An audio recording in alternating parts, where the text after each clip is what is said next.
बलकमती हुई जा तो प्रेम छुट जा तो नारी को भाई ते बोले करुए बोले अरे कलिदा कंत दुखदाई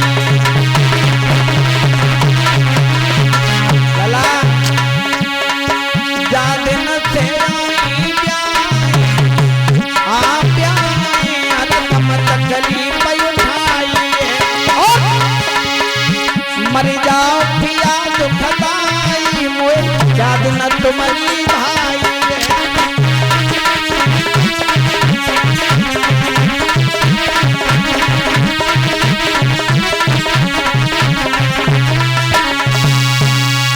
महाराज सिंघका के पति का वध कर दिया था हिरण्यकश्यप ने। अब बोलते तो और कजू का करें टाइम हो जाता हूं जल्दी। सिंघका के पति का वध किया है। इधर तब तक हिरण्यकश्यप ने खबर नहीं ली थी महाराज, जब तक हिरण्यकश्यप को कोई जरूरत नहीं पड़ी।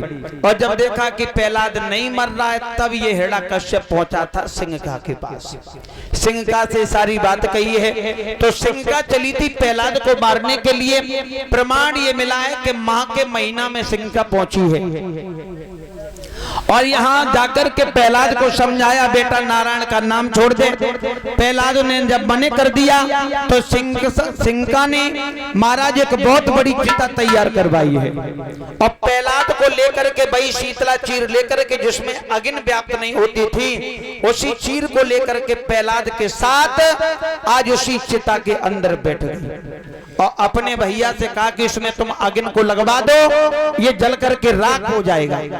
अब महाराज अग्नि जब धू धू करके जलने लगी तो सिंघका विचार कर रही है कि अब ये जल करके राख हो जाएगा, मगर प्रहलाद ने नारायण का नाम नहीं छोड़ा। अब कुछ लोग ये कहते परीक्षित जी के 49,000 पवन चले, सिंघका के सर पे चुनरिया थी वो उड़ करके प्रहलाद के ऊपर पहुंच गई और प्रहलाद बच गए, सिंघका जल के राख हो गई। ऐसा हो सकता है परीक्षित जी? अबे हम तुम्हें 7 तारे के भीतर कर दे बंद और बांध तुम्हारे ऊपर हम पीताम्बर डाल दे, हम तुम्हारे पास में बैठ जाए और फिर खूब प्यार चंद्र खूब पवन चंद्र का तुम्हारे पीताम्बर उड़ के हमारे ऊपर आए सके। भाई प्राण सबको प्यारे हो, ऐसा तो कोई नहीं जिसे प्राण प्यारे ना हो। अब लोग तो यही कहते कि सिंघका अपनी चुनरिया को पकड़े थी प्रहलाद को जलाने के लिए, मगर प्रहलाद कैसे बच गए? प्रहलाद के ऊपर चुनरिया पहुंच गई और सिंघका जल के राख हो गई। ध्यान रखना, प्रहलाद ने ये कहा सिंघका से, बुआ ये जिंदगी तो तेरी बर्बाद हो ही गई, सारी जिंदगी तूने रड़ापा भोगा और जिसकी तू सहायता करने के लिए आई, मदद करने के लिए आई, वही तेरे पति का कातिल है।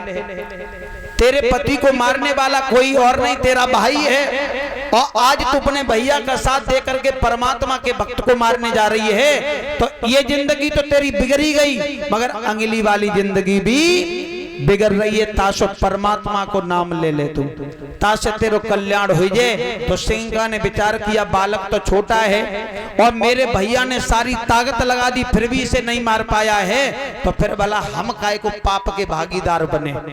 तो बई चुनरिया सिंघका ने उतार करके प्रहलाद को पहना दी और प्रहलाद से ये कहा बेटा अब तेरे ऊपर निर्भर है, जो तू चाहे वो कर ले।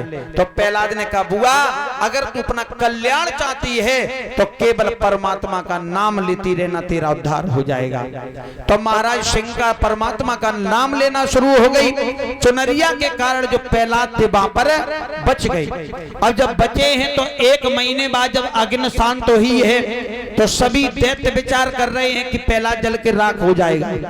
और जब 1 महीने बाद राख से बाहर निकल के आए हैं प्रहलाद, तो प्रहलाद के सभी साथी वहां देख खड़े थे, सभी हंसने लगे। तब प्रहलाद ने वहां एक जयकारा लगाया था, बोलिए होलिका माता की। वहीं से महाराज ये होली का त्योहार शुरू हुआ है। अगर महाराज प्रहलाद चाहते तो होलिका का पूजन भी नहीं करवाते, उस दिन से होली भी नहीं मनती, क्योंकि प्रहलाद ने ये वचन दिया था है बुआ अगर तू मेरे प्राणों की रक्षा कर रही है तो मैं तेरी संसार में पूजा करा के रहूंगा। वहीं से महाराज ये होली का त्योहार शुरू हुआ। हिरण्यकश्यप ने देखा कि अब तो मेरी बहन भी जल के राख हो गई, मैंने भी कुछ नहीं बिगाड़ पाया और मेरा दुश्मन अभी भी घूम रहा है। तब हिरण्यकश्यप ने महाराज एक लोहे का खम्भ गर्म करवाया और प्रहलाद से कहा बेटा अब तू इस खम्भ से बैठ जा। अब महाराज जब जो खम्भ था वो धू धू करके जल रहा था, लपटें निकल रही थी।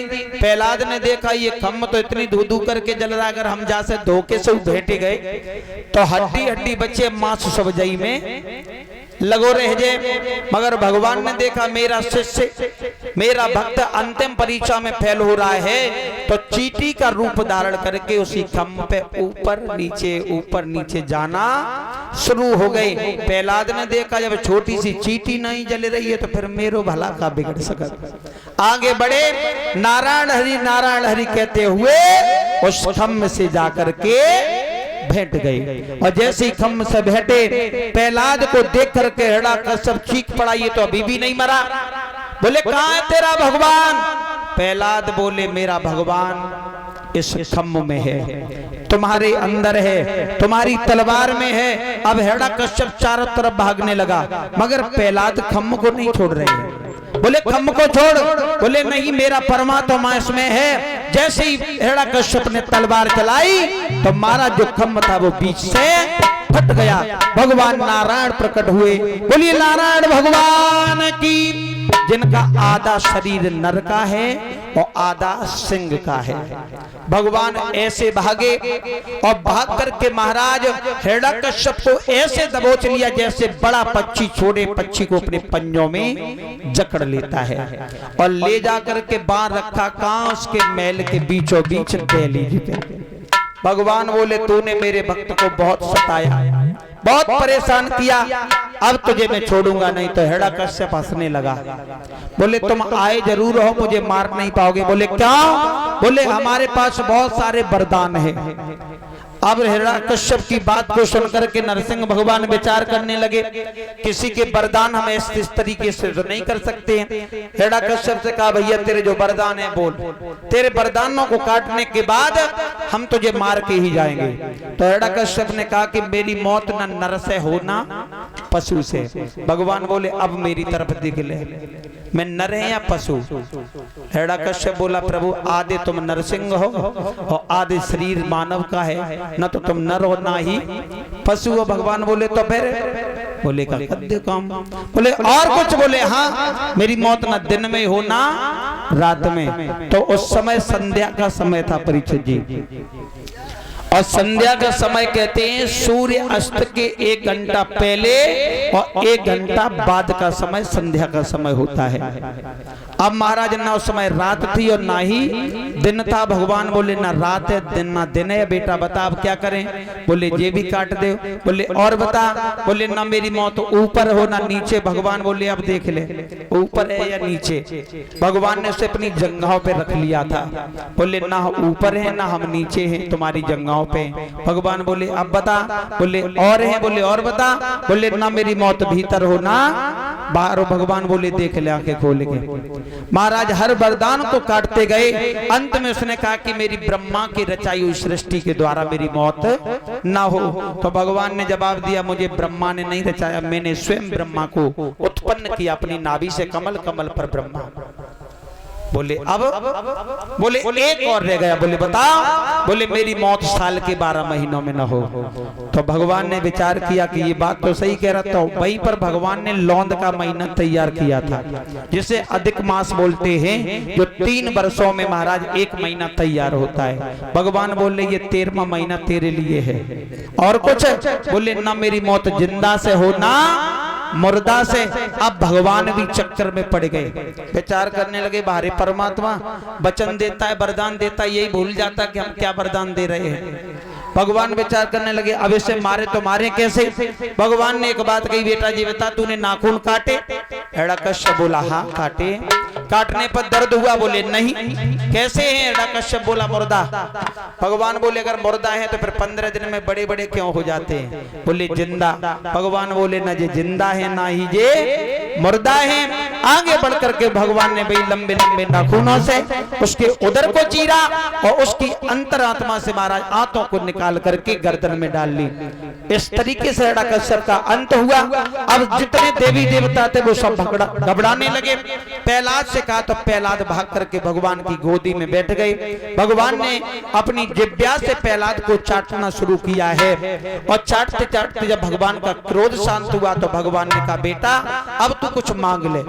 प्रहलाद बोले प्रभु अगर देना ही चाहते तो और कुछ नहीं दो, इतना दे दो जो मेरे पिता मरे हैं उन्हें हमारा मेरे पिता को आपका धाम प्राप्त हो जाए। तो भगवान बोले जो हमारे हाथों से मरता है उसे हमारा ही धाम प्राप्त होता है।